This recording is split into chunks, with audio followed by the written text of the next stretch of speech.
제 139편 다윗의 시 인도자를 따라 부르는 노래.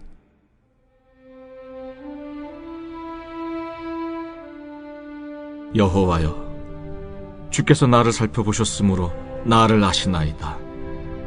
주께서 내가 앉고 일어섬을 아시고 멀리서도 나의 생각을 밝히 아시오며 나의 모든 길과 내가 눕는 것을 살펴보셨으므로 나의 모든 행위를 익히 아시오니, 여호와여, 내 혀의 말을 알지 못하시는 것이 하나도 없으시니이다.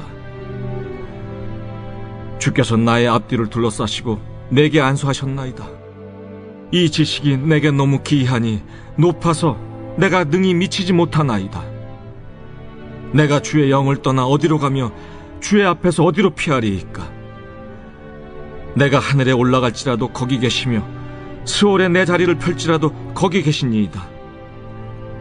내가 새벽 날개를 치며 바다 끝에 가서 거주할지라도 거기서도 주의 손이 나를 인도하시며 주의 오른손이 나를 붙드시리이다.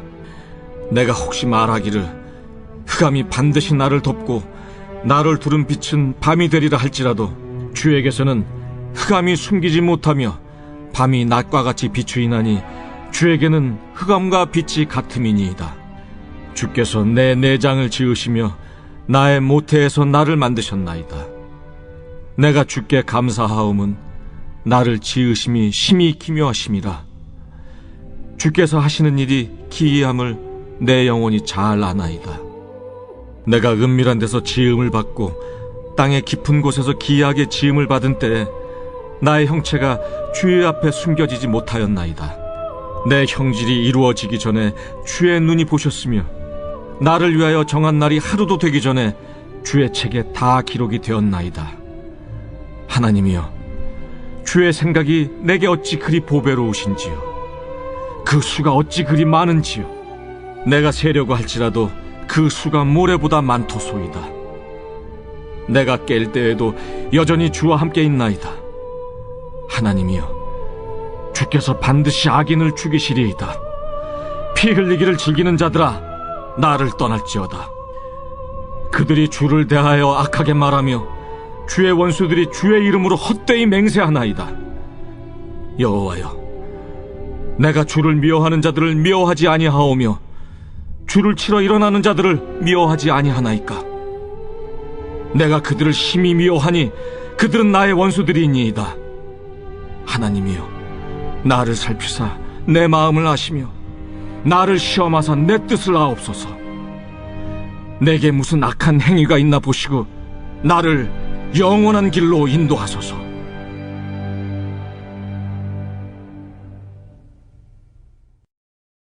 오늘은 다윗이 지은 시편 139편의 말씀을 가지고 함께 은혜를 나누겠습니다. 먼저 본문 7절의 말씀을 보면 내가 주의 영을 떠나 어디로 가며 주의 앞에서 어디로 피하리이까? 라고 다윗은 고백합니다. 다윗은 하나님께서 절대로 자신을 떠나지 않으신다는 것을 확신하면서 주의 영과 주의 앞이라는 이 두 가지 표현을 사용합니다. 먼저 주의 영이란 말은 원문에서 바람과 호흡을 가리킬 때 사용하는 단어입니다. 우리가 어디에 있든지 공기는 늘 존재합니다. 공기가 없는 곳에서는 인간은 잠시라도 살 수 없죠. 이처럼 우리도 하나님이 없인 살 수 없을 뿐만 아니라 우리가 어디에 있든지 반드시 그곳에 하나님이 계시다는 겁니다. 또 주의 앞이라는 것은 주의 얼굴을 뜻합니다. 민수기 6장의 말씀을 보면 여호와는 그의 얼굴을 내게 비추사 은혜 베푸시기를 원하며 여호와는 그 얼굴을 내게로 향하여 드사 평강 주시기를 원하노라 할지니라 하라라고 말씀합니다.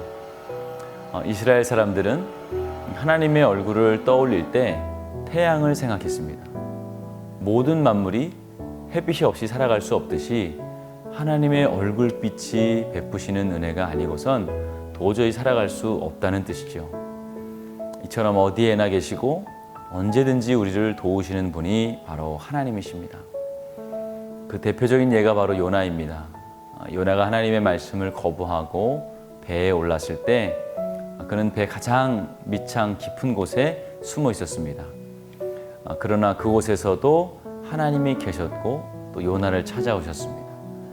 심지어는 선원들에 의해서 바다 깊은 심연으로 빠졌을 때 그곳에서도 하나님이 계셨고 큰 물고기를 통해 그를 도와주셨습니다.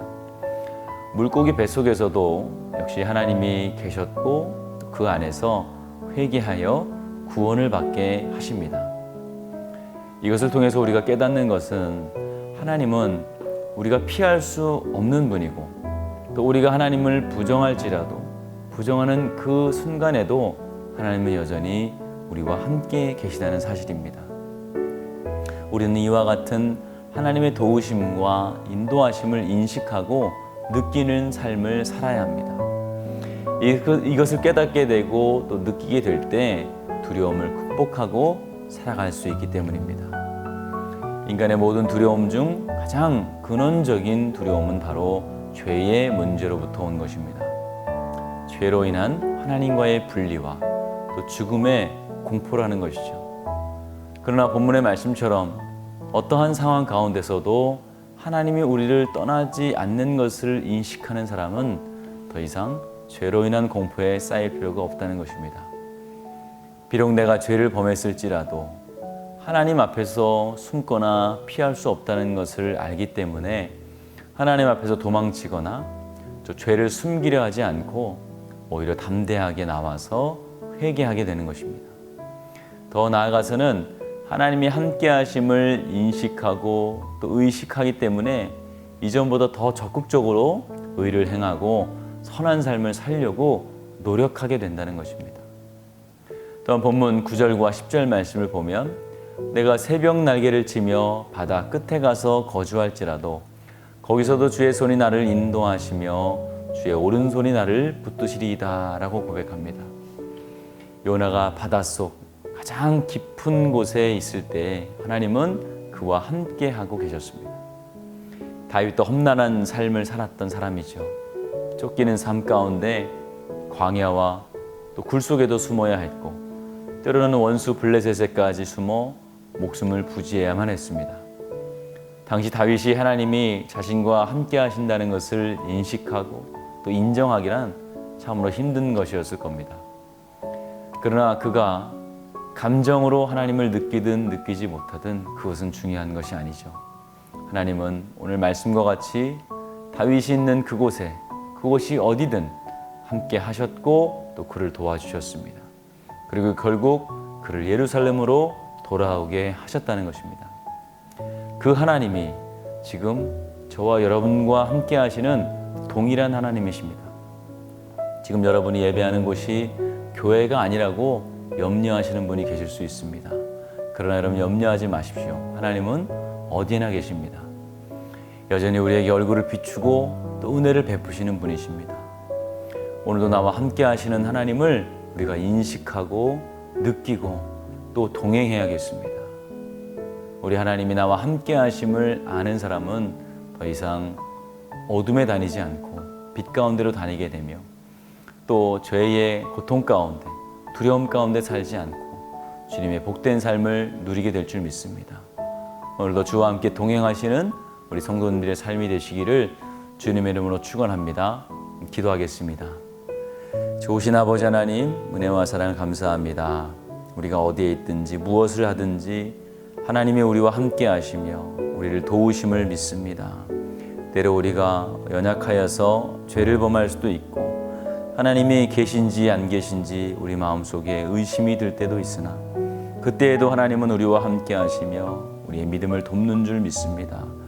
하나님, 우리의 성도들이 비록 어려움 가운데 있을지라도 낙심하지 않게 하시고 주와 함께 동행하며 한 걸음 한 걸음 천국의 삶을 살아가는 주의 백성들 되게 하여 주시옵소서.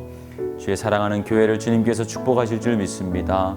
우리의 성도들 코로나로 인하여서 어려움 당하지 않게 하시고 특별히 코로나 확진자가 나오지 않도록 주여 그들의 건강을 지켜 주시옵소서. 담임 목사님 사역 가운데 늘 앞서 운행하여 주시며 성령의 두루마기를 입혀 주셔서 말씀을 전하시고 기도하실 때마다 성령이 하시는 역사가 놀랍도록 나타나게 하시며 그대로 이루어 주시옵소서. 하나님, 다음 세대들 주님 기억하여 주시옵소서. 어려서부터 하나님의 말씀을 바로 알게 하시며 하나님을 사랑하고 이웃을 사랑하는 참된 그리스도인으로 성장하게 하여 주시옵소서. 가정에서 드리는 예배일지라도 부모와 함께 예배 드리는 것이 기쁨이 되게 하시고 가장 좋은 경험이요 추억이 될 수 있도록 주여 도와 주시옵소서. 아프신 분들이 있습니다. 성령에 함께하여 주시며 또 보혈의 손으로 안수하여 주셔서 깨끗하게 나음을 얻게 하여 주시며 모든 병마가 떠나가는 귀한 역사가 있게 하여 주시옵소서. 예수님의 이름으로 기도하였습니다. 아멘.